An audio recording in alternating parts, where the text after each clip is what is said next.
শুনেছি আল্লাহ কারো প্রতি যদি সন্তুষ্ট হন তাহলে নাকি ঘরে মেহমান পাঠান। তো আমিও ঠিক দুপুরবেলা ফোন পেলাম যে বিকালের মধ্যে আমাদের ঘরে মেহমান আসতেছে। বিকাল মানে সন্ধ্যা হবে। কারণ অনেক দূর থেকে আসতেছে, আমার বাপের বাড়ি থেকে মানুষ আসতেছে।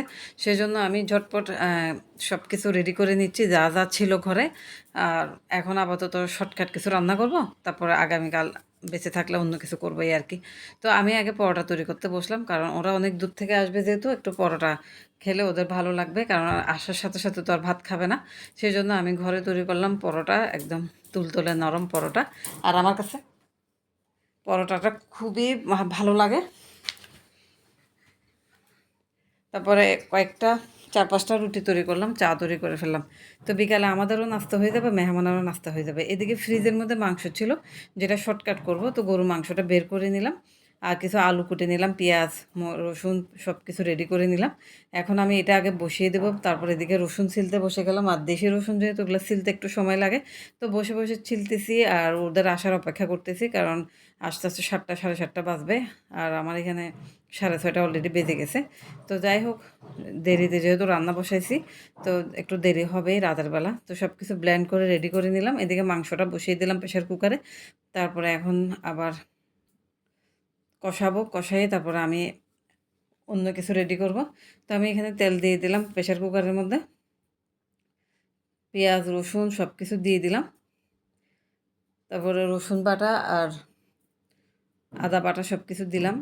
দিয়ে এটাকে ভালো করে একটু কষিয়ে নেব। মশলা দিয়ে দিলাম। তারপর যখন রসুন আর পেঁয়াজের কাঁচা গন্ধটা চলে গেছে, তখন এখানে আমি মাংসের মশলা, গরম মশলা সব কিছু দিয়ে মাংসটা বসিয়ে দিছি। মাংসগুলো অনেকগুলো এখনও ছাড়ে নাই, একদম সিদ্ধ হয়ে যাবে একসাথে। সেজন্য এখানে আগে কষিয়ে নিব। মাংসটা আগে কষিয়ে নিয়ে তারপর আমি ঢাকনা দিয়ে দিব। এদিকে মাংসটা আমার হয়ে আসছে প্রায়।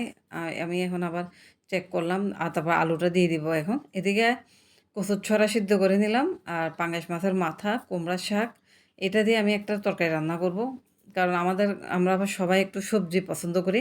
আর একটু এটা আমি ভিন্ন তরিকায় একটা তরকারি রান্না করতেছি। কচুর ছড়া দিয়ে কুমড়ার শাকের পাতা আর হচ্ছে মাথা, মাছের মাথা।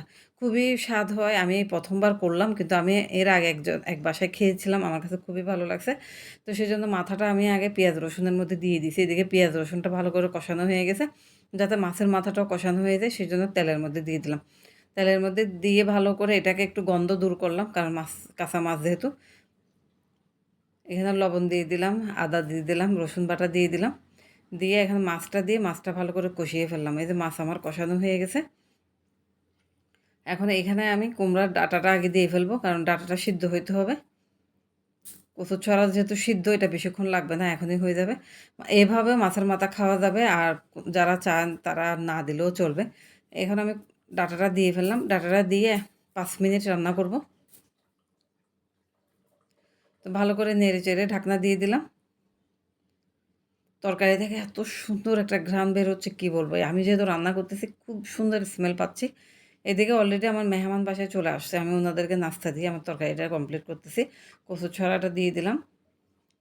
কারণ এটাও একটু মাখা, মাখা হবে, সেজন্য এখন দিয়ে দিলাম। তো এটাকে একটু নাড়াচাড়া দিয়ে আমি এটার উপরে শাকগুলো দিয়ে দিব এখন। মাঝে মধ্যে কিন্তু মিশানো তরকারির স্বাদই অন্যরকম হয়। এখন আমি শাকটা দিয়ে দিলাম। রাতের বেলা আর শাক ভাজি করলাম না, সেজন্য এটা এভাবে রান্না করছি। তো আজকের ভিডিওটা এই পর্যন্ত। ভালো লাগলে লাইক, শেয়ার, কমেন্টস করবেন। আল্লাহ হাফেজ। Bye, by.